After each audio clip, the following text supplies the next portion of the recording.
자, 다음 넘어갈게요. 이번에는 이제 정적 멤버 변수라고 하는 형태인데요. 흔히 이제 스테이틱이라는 키워드로 대표가 돼요. 얘가 내용이 조금 애매모호해요. 기본 개념은 객체 간에 공유하는 변수예요. 그러니까 하나의 클래스에서 객체가 이렇게 여러 개가 만들어진단 말이죠. 그러면은 기본적인 멤버 변수는 이 객체 안에 각각 독립적으로 존재합니다. 하지만 변수를 만들 때 메서드도 마찬가지긴 한데요. 이렇게 스테이틱이라는 키워드를 적용해서 만들면 얘는 모든 객체가 이렇게 공유하는 변수가 돼요. 그러니까 이 파란색 박스가 지금 카운트예요. 그래서 하나의 객체가 카운트 값을 변경하면은 다른 객체들도 다 그 값을 공유하는 거죠.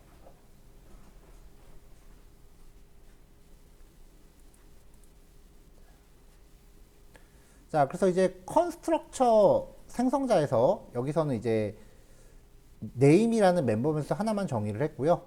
이 멤버 변수에 값을 대입하고 getter, setter 정의를 해놨어요.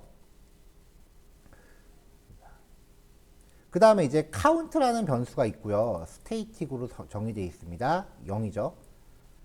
그 다음에 in과 out이라는 메서드를 통해서 이 count를 in에서 증가시키고 out에서 감소시켜요. 스테이틱 변수는 객체 간에 공유를 하는 거기 때문에 소속이 좀 애매하잖아요. 그래서 접근할 때 클래스 이름으로 접근을 해요. 그 다음에 이제 show state라고 이제 메서드를 만들어서 객체 만들 때 설정된 이름 그리고 전체 손님 수가 몇 명인지 카운트 변수를 출력하게 했습니다.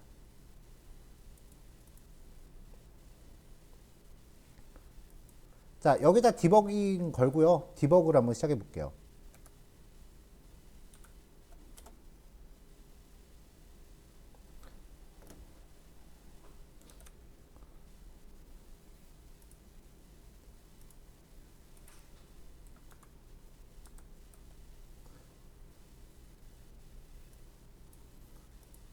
콘솔.그룹 그룹 메시지 찍었고요. new customer 객체 하나 만들었어요. 그리고 in 메서드를 호출합니다.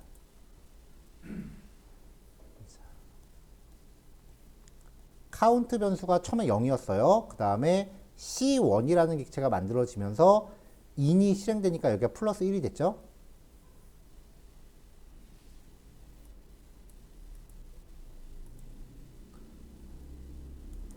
자, 그 다음에 show state를 출력하면은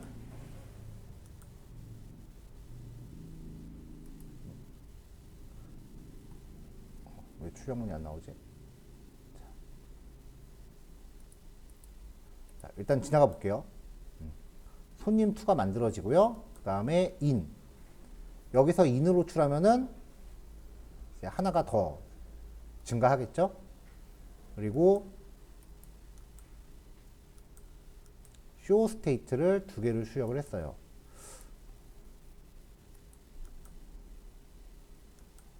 그 다음에 객체 세 번째를 만들고 객체 세 번째에서 또 하나 올렸죠.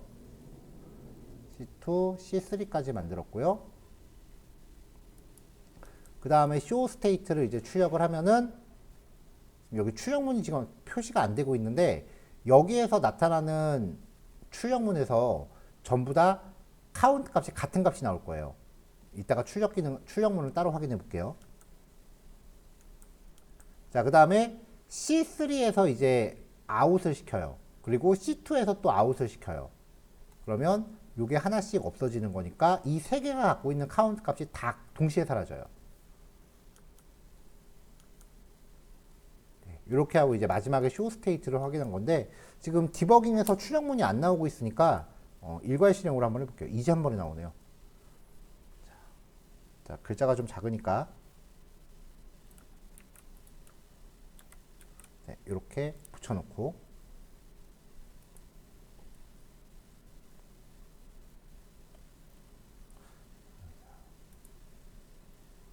보기가 힘든데요.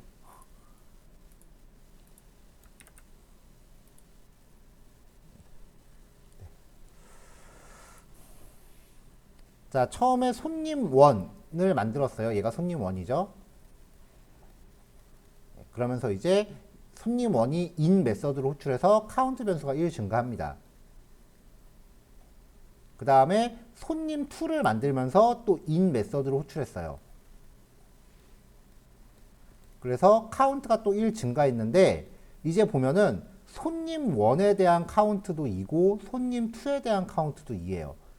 이 두 개가 각각 같은 변수를 보고 있다는 거죠. 손님 3가 만들어지면서 또 in을 호출해요. 그러면 이 값이 또 1 증가한 거죠. 그래서 show state를 출력하면 다 3이 나와요. 이 변수 값을 3개가 공유하니까요.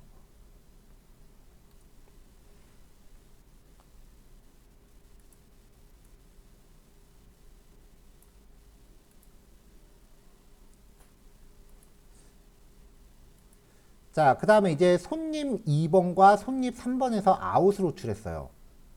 얘가 아웃되니까 여기서 1 빠지고요. 얘도 아웃되니까 여기서 1 빠져요. 그럼 이제 1만 남죠. 그래서 손님 1, 2, 3의 카운트를 다시 출력해 보면은 값이 셋 다 1로 빠져 있죠.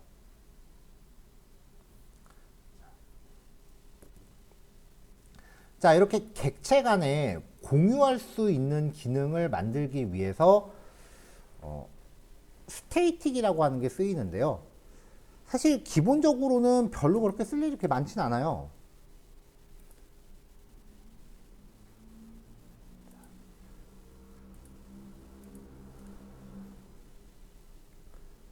자, 어떤 클래스가 있다고 가정을 할게요. 이 클래스에 플러스 그 다음에 마이너스 에 대한 메서드 두 개가 있고요. 각각 파라미터를 받습니다. 이 클래스는 멤버 변수는 없습니다. 단지 그냥 내가 쓰려고 만들어 놓은 함수들을 그룹핑할 목적으로만 만든 거예요. 실제로 자바스크립트로 코딩하다 보면은 함수들을 되게 많이 만들어서 보관을 해요, 각자. 나중에 다음 프로젝트 때 또 쓰려고요. 자, 그러면 이런 식으로 만들면 이 클래스의 객체를 O1이라고 만들었다고 쳐요. 그럼 O1점 플러스 뭐 10, 20 또 객체를 만들어요. O2점 플러스 여기도 100, 200 어차피 플러스라고 하는 이 함수는 파라미터가 뭔지에 따라서 결과값을 리턴만 해주면 되는 애기 때문에 객체를 이렇게 여러 개 만들 필요가 없어요. 이렇게 해도 되잖아요. O1점 플러스 한번 또 호출하면 되잖아요. 100, 200 이렇게요. 굳이 쓸데없이 PC, 컴퓨터상의 메모리를 소비해가면서 두 번째 객체를 또 만들 필요가 없다라는 거예요.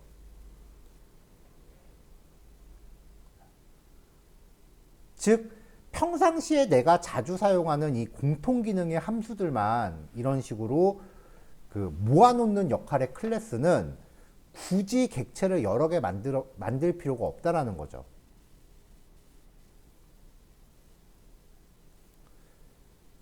그래서 그 객체 지향 언어에는요, 우리가 살펴본 이 클래스 작성 규칙들을 체계화해서 클래스를 작성하는 패턴. 제가 공부할 때는 31가지였거든요. 지금은 더 늘어난 것 같긴 해요. 일단 제가 공부했던 기준대로 31가지라고 할게요. 클래스를 작성하는 패턴 31가지를 이제 고안을 해내요. 이거를 객체 지향 디자인 패턴이라고 합니다. 많이 쓰이는 게요. 지금부터 우리가 볼 싱글톤, 그 다음에 데이터베이스 처리할 때 쓰는 DAO 패턴, 그리고 그 비즈니스 로직을 처리하기 위한 서비스 패턴, 마지막으로 웹페이지 만들 때 쓰는 MVC 패턴. 이게 가장 기본적인 애들이고요. 여기서 MVVC, MMVC 뭐 이런 식으로 좀 더 확장된 개념들도 있어요. 근데 대체로 이 패턴들은 요만큼의 패턴들은요. 프론트에서는 안 쓰고 백엔드에서 많이 쓰는 패턴이고요. 말 그대로 패턴이기 때문에 그냥 이해보다 패턴만 먼저 파악하고 여기만 바꾸세요 라는 식으로 전달이 가능해요. 우리는 프론트이기 때문에 이 세 가지를 뭐 굳이 볼 필요는 없는데 이 싱글톤 패턴 같은 경우는 좀 전에 말했었던 단지 그냥 함수들을 묶을 용도로만 클래스를 만든 경우 객체를 딱 하나만 만들도록 제한을 걸어서 불필요한 메모리 소비를 방지하기 위해서 고안된 클래스 작성 기법이에요.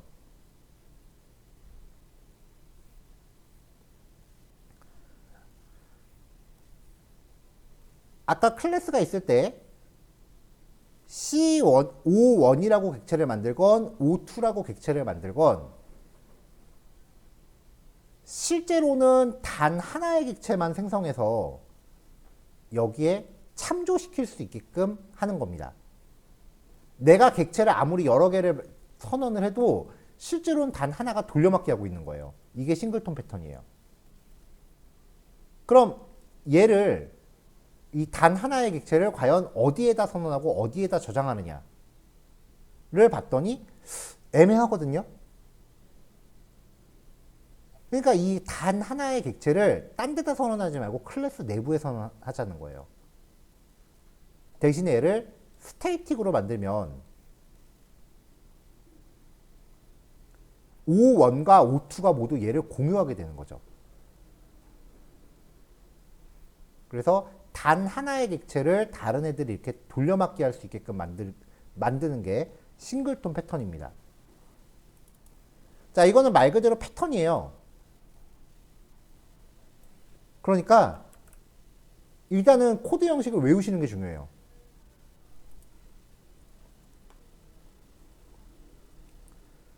클래스를 정의하면서요.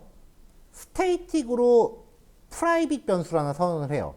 일단 널입니다. 비워둔 거죠. 그 다음에 스테이틱 공유 메서드를 하나 또 만들어요. get instance라는 이름인데요. 앞에서 선언한 이 current라는 항목이 비어 있다면 객체 스스로를 할당을 합니다. 그럼 얘는 더 이상 널이 아니죠. 객체가 됐죠. 그래서 얘를 리턴을 해요. 자, 그럼 이제 이 클래스를 통해서 get instance라는 메서드를 호출하면 이 메서드 안에서 얘가 일단 할당이 되고 리턴이 돼요. 쓰면 돼요. 그 다음에 객체를 한 번 또 만듭니다. 그럼 여기가 또 실행되는데 스테이틱이 붙었으니까 얘는 공유 자원이잖아요. 어떤 객체를 통해 접근하건 같은 애라고요. 근데 아까 이미 할당을 했네요. 그러니까 요 이프문을 건너뛰고 아까 할당해 놓은 거를 다시 돌려막기 해서 리턴을 해주는 거예요. 그러니까 get instance를 호출할 때마다 얘를 계속 참조시키는 개념이에요.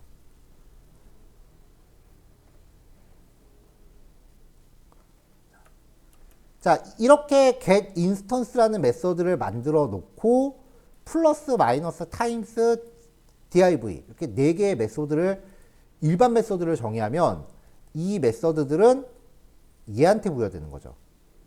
그리고 얘를 get instance라는 메소드를 통해서 계속 리턴을 받기 때문에 결과적으로 단 하나의 객체를 여러 개가 돌려막기처럼 쓰게 됩니다.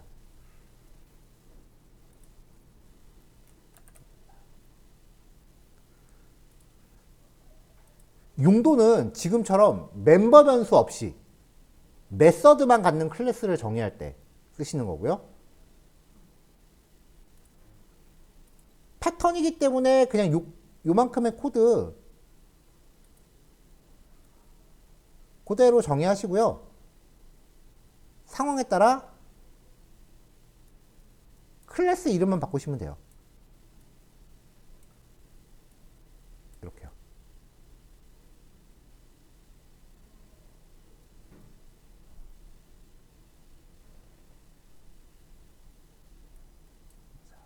그래서 싱글톤 객체를 설명하는 가장 좋은 방법이요. 카드 돌려막기입니다. get instance를 호출할 때마다 요 단 하나의 객체가 여러 개의 변수에 계속 왔다 갔다 하면서 참조가 되는 거예요.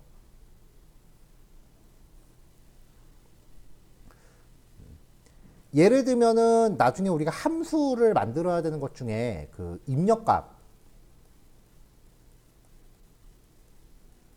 유효성 검사 기능이 있어요. 뭐 이메일 주소 형식이 맞는지 한글인지 영문인지 뭐 이런 거 검사하는 것들이요. 얘네들은 전부 입력값을 검사한다는 공통된 카테고리 안에 있는데 한글 검사, 영문 검사, 한글 플러스 숫자, 그리고 영문 플러스 숫자, 뭐 이메일, 그다음에 연락처, 핸드폰 번호 검사, 이런 것들을 검사하는 기능이니까 카테고리가 같잖아요. 그래서 하나의 클래스로 만들어 놓는데 전부 인풋 태그의 값을 파라미터로 줘야 되거든요. 그러니까 이 객체가 스스로 데이터를 관리하는 게 아니라 외부에서 주어지는 데이터 갖다 결과만 리턴해 주는 애기 때문에 이런 클래스를 만들 때 싱글톤을 적용을 해요. 물론 적용 안 해도 돼요. 하지만 싱글톤을 적용하면은 메모리 사용이 좀 더 효율적으로 바뀌어요.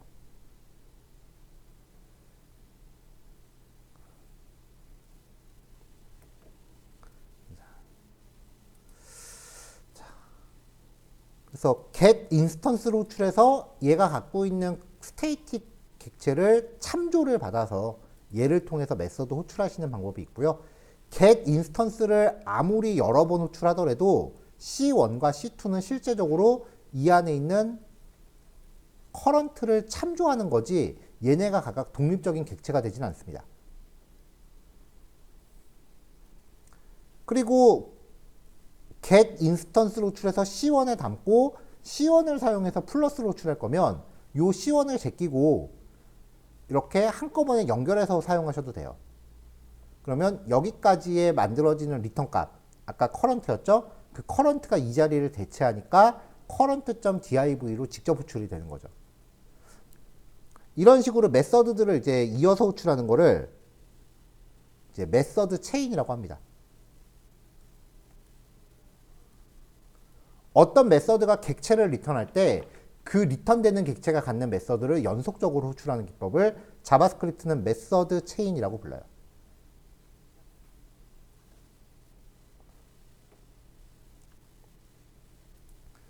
자, 여기까지 뭐 그 클래스라는 문법 구조에 대해서 쭉 살펴봤고요. 연습 문제는 어제처럼 마지막 교시에 진행할 거고요. 예외 처리라는 주제로 넘어갈게요. 예외 처리가 오히려 더 당장 쓸 일은 더 많아요. 우리가 일반적으로 만나는 에러는요 두 가지 종류로 나뉘는데요. 첫 번째는 신텍스 에러예요. 신텍스 에러. 두 번째는 런타임 에러예요. 신텍스 에러는 문법 에러입니다.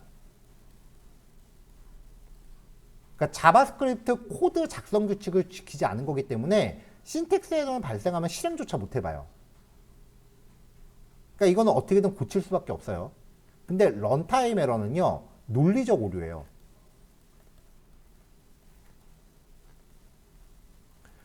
문법적으로는 아무 문제가 없기 때문에 프로그램을 실행하면 실행은 됩니다.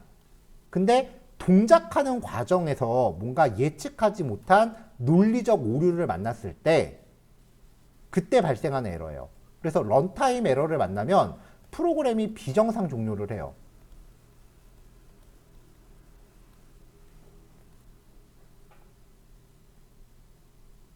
우리는 흔히 이걸 뻗는다고 표현을 하죠. 예를 들어 보면요.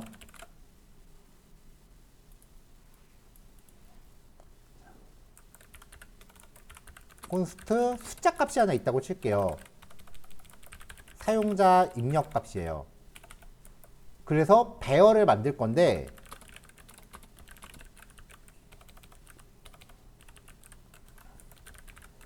이렇게 배열을 만들 건데 사용자가 입력한 숫자만큼 배열의 원소를 만들려고 합니다. for let i는 0부터 i는 5보다 작다. i 플러스 라고 만들고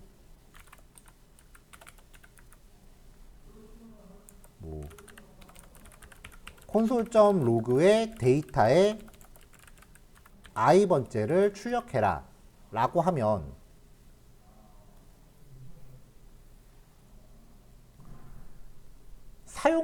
사용자가 입력할 때 여기 값이 4보다 큰 값을 입력하면 문제가 안 생겨요. 그러니까 배열의 원소가 10개 정도 만들어졌는데 그 중에 5개까지만 반복하고 끝난다고 하면 문제가 안 생겨요. 근데 사용자가 여기다가 2라고 입력을 한 거예요. 그럼 배열은 2칸밖에 안 되는데 인덱스는 3, 4까지 건드리려고 할 테니까 그때 에러가 생겨요. 이 코드는 실행하면은 문법적인 에러는 없기 때문에 실행은 해요. 하지만 사용자 입력값에 따라서 에러가 날지 안 날지가 결정이 되겠죠. 이런 상황을 런타임 에러라고 해요. 객체지향 언어에서는 이런 런타임 에러 상황을 예외라고 부릅니다.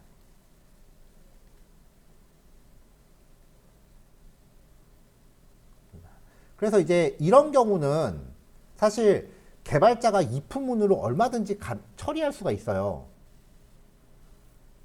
자, 고전적인 예외 처리입니다. to라는 이름의 함수가 있는데요. x, y 두 개의 파라미터를 받습니다. 얘는요. 0보다 큰 값에 대해서만 덧셈을 수행할 거예요. 그래서 만약에 x가 0보다 작고 y가 0보다 작다면 아예 덧셈할 생각도 안 하고 0을 리턴할 거고요. 그렇지 않을 때만 이제 이렇게 더해서 리턴을 할게요. 자, 그러면은 10과 20을 줬을 때는 10, 20이니까 if문 조건 안 맞으니까 넘어가서 정상적으로 덧셈을 합니다. 근데 마이너스 1이나 마이너스 2를 주면은 if문에 걸리니까 0이 리턴 되겠죠.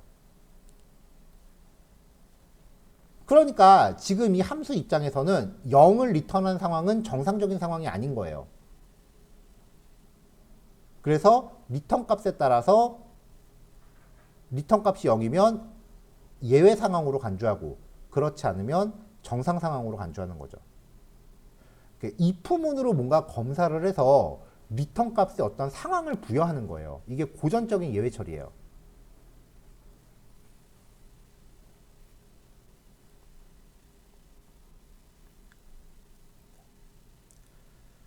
자, 이렇게 우리가 if문으로 처리할 수 있는 상황은 얼마든지 우리가 알고 있는 범위 안에서 대응을 할 수 있는데요.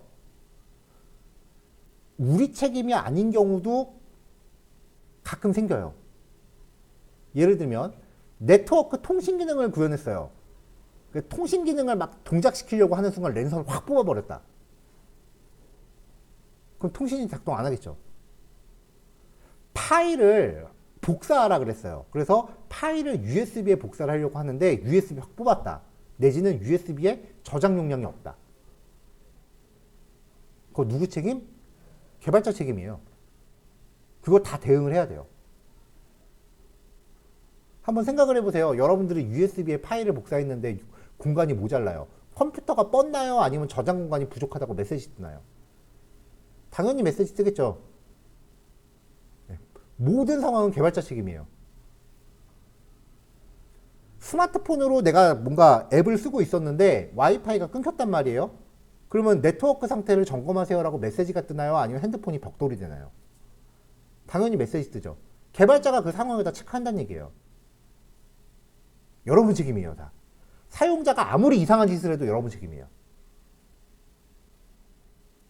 그런 상황에 대비하는 코드가 예외 처리 코드입니다. 다행히 자바스크립트에는요, 그런 상황을 대비하기 위한 문법이 있습니다.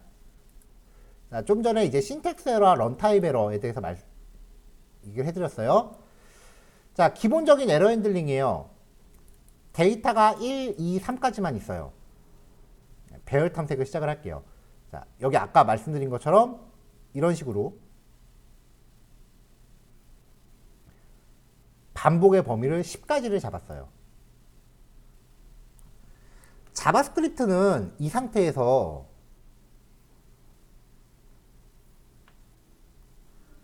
데이터에 대해서 0번째, 1번째, 2번째죠. 데이터의 세 번째에 접근하면은 출력이 돼요. 정의되지 않은 값이니까 undefined라고 출력이 돼요. 근데 데이터의 0번째는 확실히 뭐가 들어있는 거죠. 여기다가 점 찍고서 뭔가 쓰면은 돼요.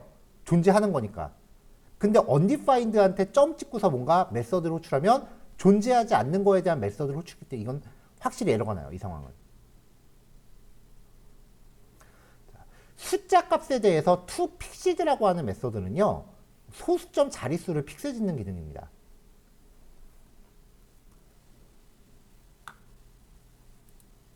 일단 코드를 좀 간소화해 볼게요.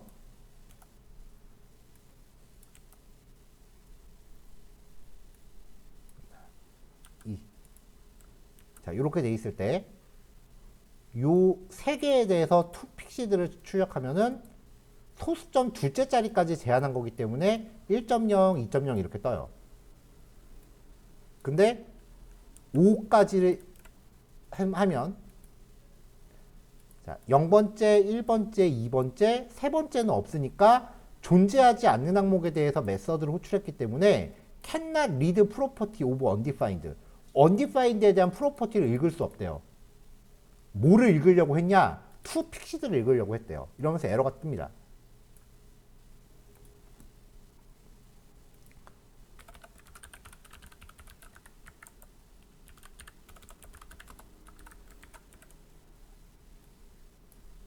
정상적인 상황에서는 요 마지막에 있는 fin이라는 메서드가 나옵니다. 프로그램이 뻗지 않고 끝까지 잘 실행을 합니다. 근데 여기가 비정상적으로 런타임 에러를 만날 때는 에러 났죠? 핀 안 나오죠. 프로그램이 그 순간 종료했다는 뜻이에요. 비정상 종료를 해요. 지금 이거는 예외 상황을 우리가 억지로 만들어 놓은 거기 때문에 단순히 배열의 인덱스만 탐색하고 마는데 온갖 예상하지 못한 상황이 다 발생할 수도 있다는 거죠.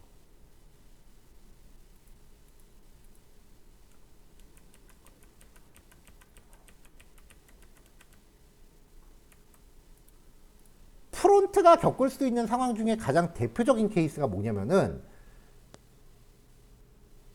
프론트에 가장 많은 업무 중 하나는 백엔드와 연동하는 거예요. 근데 백엔드가 에러 나면 그럼 우리 잘못 아니잖아요. 백엔드 개발자 죽쳐야지. 근데 프론트가 에러가 나는 것 자체는 백엔드가 에러가 나는 것 자체는 그쪽 책임이지만 에러가 나는 백엔드와 연동해서 프론트가 뻗는 거는 우리 책임이에요. 그래서 거기에 대한 대비를 해줘야 돼요.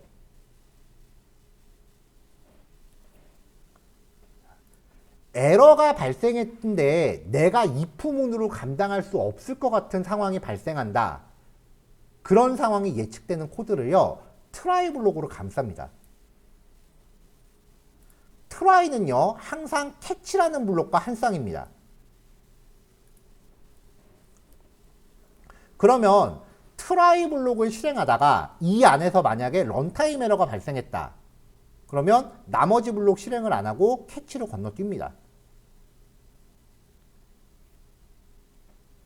여기서 파라미터로 전달되는 이 에러 객체는요. 에러의 이름과 에러 메시지, 시스템이 전달해주는 메시지를 담고 있어요. 이거를 콘솔 같은 거에 출력해서 에러 원인을 우리는 파악을 할 수 있고요. 캐치 블록이 실행되는 대신에 프로그램은 비정상 종료를 면할 수 있습니다. 대체로 여기서 요청하신 처리에 실패했습니다. 잠시 후에 다시 시도해 주세요. 내지는 관리자에게 문의 바랍니다. 라는 메시지를 보여주는 거죠. 그럼 프로그램은 비정상 종료를 안 하고 무사히 지나갈 수 있어요.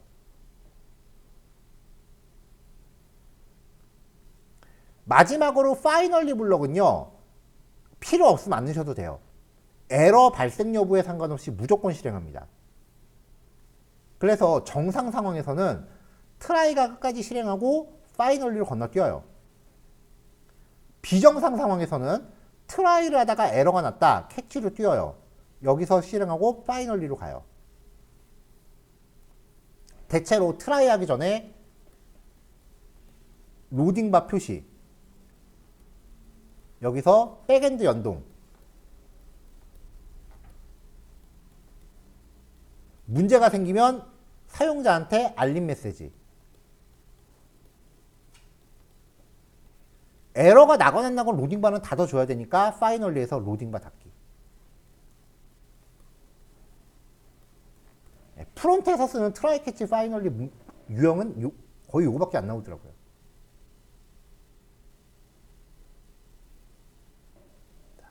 그래서 이렇게 트라이 캐치 파이널리로 대비를 하면요, 프로그램이 비정상 종료를 하지 않고 끝까지 무사히 도착을 합니다. 자, 타입 에러라는 에러가 발생했고요. 시스템 에러 메시지는 요거래요. 우리는 이걸 보고 무슨 상황인지 가늠하고 고칠 수 있으면 고치는 거예요. 근데 프로그램은 정상적으로 종료가 됐죠.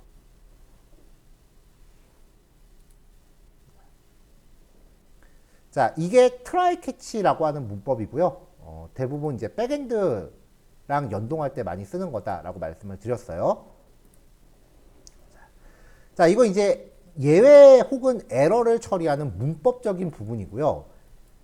좀 더 고급 기법으로 이야기를 해보면은 에러 객체가 있습니다.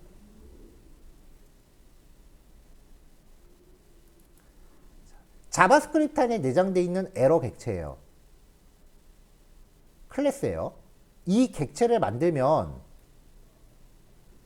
이거는 클래스 이름이 에러일 뿐 그냥 단순 객체예요. 그래서 객체를 만들면 이 객체점 네임은 클래스 이름이 들어오고요. 에러 메시지는 생성자 파라미터가 들어옵니다. 그냥 객체예요. 근데 이 객체를 throw라는 구문으로 던지면 개발자가 인위적으로 에러를 만들 수 있습니다. 강제로 에러를 발생시키는 거예요.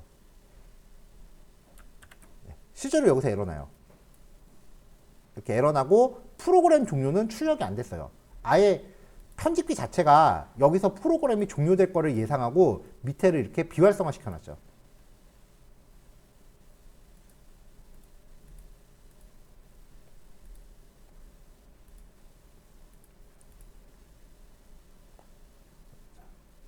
그럼 얘를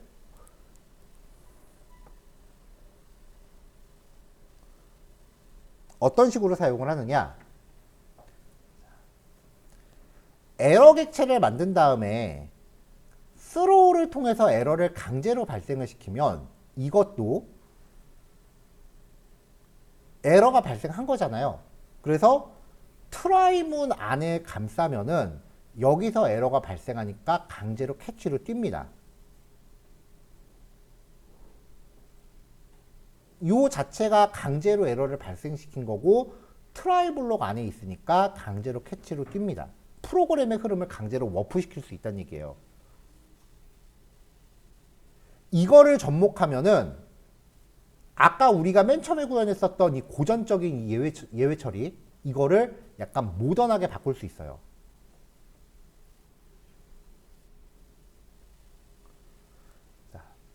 고전적 예외 처리에서 XY 파라미터는 좀 와닿지 않는 것 같아서요. ID 비밀번호로 바꿨습니다. 4번이에요. 아니, 그래서 5번이에요. 14단원은요. 5번부터만 실습하셔도 될 것 같아요. 1, 2, 3단은 읽어보고 납득이 되시면 넘어가셔도 돼요. 자, 풀라고 하는 메서드인데요. 얘가 로그인 상황을 가정한 거예요. ID가 없다면 throw를 발생시켜요. 강제로 에러 발생시키는 거죠. 비밀번호가 없다면 여기서도 throw, 강제로 에러를 발생시켜요. 그렇지 않으면 로그인 되셨습니다를 리턴을 해요.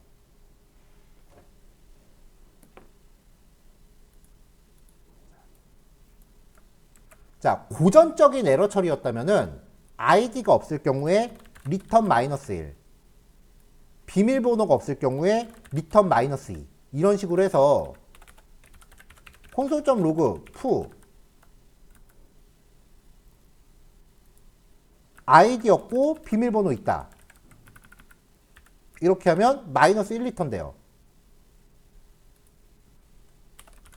콘솔.로그 푸 아이디는 있는데 비밀번호가 없다. 그러면 마이너스 2가 리턴 되죠. 그 다음에 콘솔.로그 푸 아이디도 있고 비밀번호 있다 라고 하면은 정상적으로 로그인 되셨습니다가 리턴 되죠. 이렇게 상황을 if문으로 판단해서 리턴 값에 따라서 뭐가 잘못됐는지를 체크하는 게 이게 고전적 스타일이에요. 옛날 C 언어가 이렇게 개발했어요.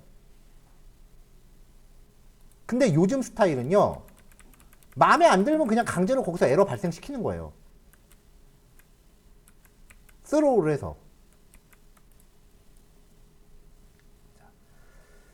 어떤 함수 안에서 스로우가 발동하면서 에러가 나면은 이 함수를 호출한 위치까지 에러가 연쇄 반응을 일으켜요.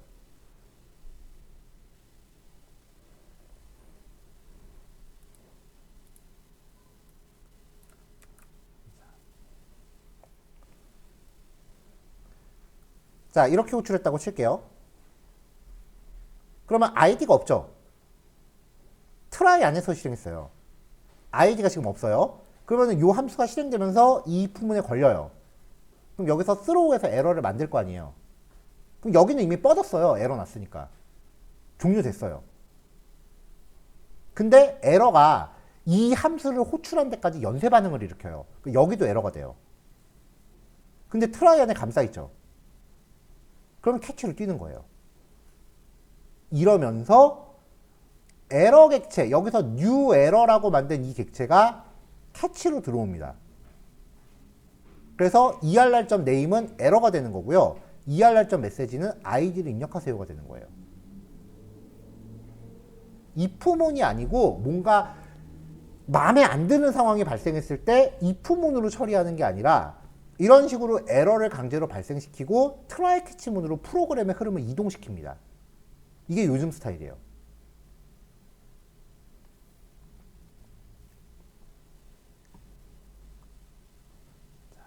자, B에서도 프로 호출해요. 그럼 여기서도 비밀번호가 없으니까 요 에러가 발생을 하겠죠.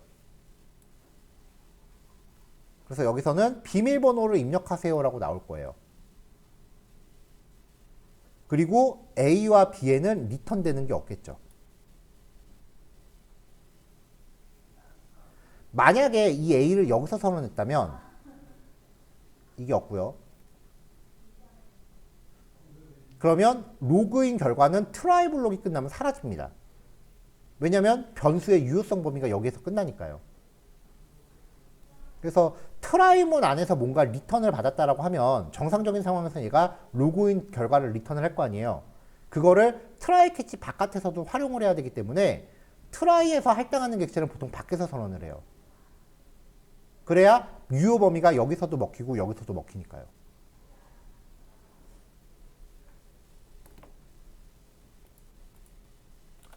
자, 지금 여기서는 이제 여기서도 에러 발생하고 여기서도 에러 발생하니까 실행하면 아이디를 입력하세요, 비밀번호 입력하세요 라고 메시지 나오고 A랑 B는 여전히 널이겠죠. 자, 조금만 더 볼게요. 근데 둘 다 이름이 에러예요. 메시지는 디테일하게 나오는데 에러 이름이 둘 다 그냥 에러예요. 이 에러라는 것도 내가 좀 이름을 디테일하게 줬으면 좋겠어요. 아까 여기 에러 났을 때 보면요. 트라이 캐치 에러 났을 때 보면은 에러 이름이 타입 에러라고 나거든요. 그러니까 에러 상황의 이름도 컨트롤이 가능하다는 얘기예요. 얘는 클래스죠. 근데 이 클래스는 자바스크립트 안에 있는 거기 때문에 우리가 건드리지를 못해요. 그럼 이걸 확장하고 싶으면 어떻게 해야 돼요? 상속받아야죠. 그래서 에러를 상속받는 empty-id 에러, 에러를 상속받는 empty password 에러를 만듭니다. 생성자 파라미터로 전달되는 에러 메시지는 부모 클래스한테 전달해서 이 에러 클래스가 갖는 원래 기능을 수행하게 하고요. 그리고 부모가 갖는 name이라는 프로퍼티 값을 강제로 empty-id 에러와 empty-pw 에러로 바꿔줍니다. 자, 이렇게 부모가 갖는 기능을 확장을 해서요. 다시 로그인을 만듭니다. 이제 empty-id 에러를 발생시켜요.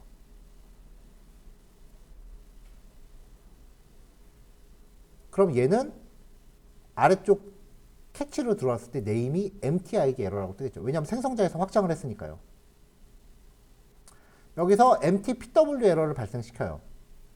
비밀번호가 없을 때 여기서 메시지와 name은 또 내가 정의한 name 값이 되겠죠. 그래서 에러 이름이 확장이 된 거죠.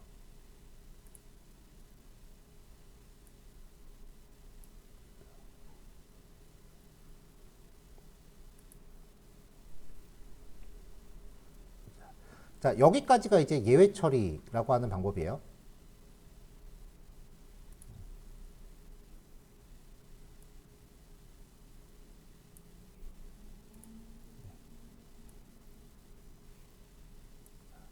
자, 13, 14단원 같은 경우는 계속 말씀을 드리니 이게 쉬운 내용이 아니에요. 왜냐면 저도 이거 이해하는데 사실 몇 년이 걸렸어요. 학교 다닐 때 배우고 나서 이거 이해하기까지 실무하면서 아마 최소 5년 이상은 걸렸어요, 진짜. 이거 제대로 이해하는데. 그래서 단순하게 문법을 이렇게 정리해서 소개해드리는 걸로는 이해가 분명히 안 된다는 걸 알고는 있거든요, 저도 수업하면서. 그러니까 얘네들이 확실하게 이해가 되려면 얘네를 실제 쓰는 사례를 보셔야 돼요. 근데 이 사례를 들기 위해서는 우리가 리액트를 해야 돼요. 그러니까 리액트를 하면서 이런 거에 대한 사전 설명 한 번도 하나도 없이 자, 이렇게 예외 처리하고요 라고 말씀드리면은 그러니까 이제 리액트가 진입 장벽이 높은 거예요. 근데 문법을 한 번이라도 보고 가셔서 나중에 거기서 실제 사용 사례를 보시면은 아, 그때 그게 저 얘기였구나가 되는 거예요. 제가 원하는 게 그거거든요. 이후 수업에서 어떤 코드를 봤을 때 아, 그때 했던 얘기가 이거구나 라고 매칭이 되는 거. 그러니까 오늘 여기까지가 이제 자바스크립트 문법 설명 이제 마지막이고 다음 주에 이제 새로운 달 개강하면 이제 자바스크립트 내장 API부터 시작을 하는데 요런 얘기들이 종종 이제 드문드문 나올 때 오늘 했었던 얘기를 매칭을 시켜보세요. 한 번에는 이해가 안 됩니다.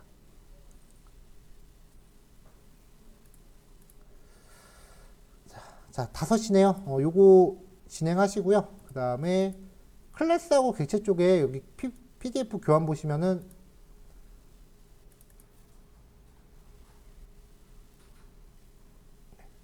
네, 연습 문제가 5개가 있어요. 요 5개 제가 한 5시 반, 네, 5시 반쯤에 뭐 연습 문제 풀이하고 마무리를 할게요.